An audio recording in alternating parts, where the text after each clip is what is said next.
After we did our story, 5 days later, Indonesian authorities went to Benjina and began interviewing a couple guys to see if this was really going on. And the guys came and said, yes, we're being whipped by stingray tails, we're being beaten up, there's people who are died, let me tell you their names. And by the way, we're going to get beat up when we go back to our boat by our captain for talking about this. And they said, no, we're going to rescue you. We're going to take you with us. You're okay. Just go get your belongings. And they went and got their belongings and told the other people on the boat, they're rescuing us. And so more people came down, and we would like to tell our story to you as well. And in the course of about 90 minutes, more and more people were coming into this small office in the fishing company, at which point they went out with bullhorns, and they had people speaking Laotian, Cambodian, Bahasa, and Burmese. And they went on bullhorns and said, anybody here who wants to come with us, come now. And then people began running out of the woods, out of the jungle, out of the fishing company. They began jumping out of boat windows and running up the dock, and there was a gathering of first 100 and then 200, and then as it started raining, some 400 men all gathered. And they said, we're taking all of you, how many of you want to come? And everybody raised their hands. They commandeered the Thai-owned boats and put them on the boats and took them to the island of 400 men that day. And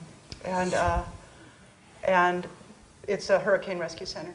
And so they were set up with kind of bedding and clothes and toiletries, and they began the process of identifying all these people and giving them back their names and working with their embassies to give them identifications. What's your birthday? At this point, Margie heads over there and says, we heard all these stories one-on-one from, stingray tail, whatever, let's survey them. And I was like, sure, let's do it. And so we wrote up surveys in 4 different languages and passed them out to everybody. It's like you're all gung-ho at that moment, and then when the data entry moment comes. Oh my God, why did I ask 19 questions?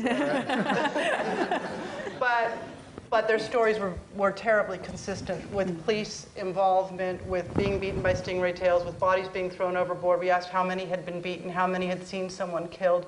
What we were going for was evidence. How many of you saw somebody take somebody else? How many, who was your broker? Who was your dealer? Where did you get moved? How did you get taken into this situation?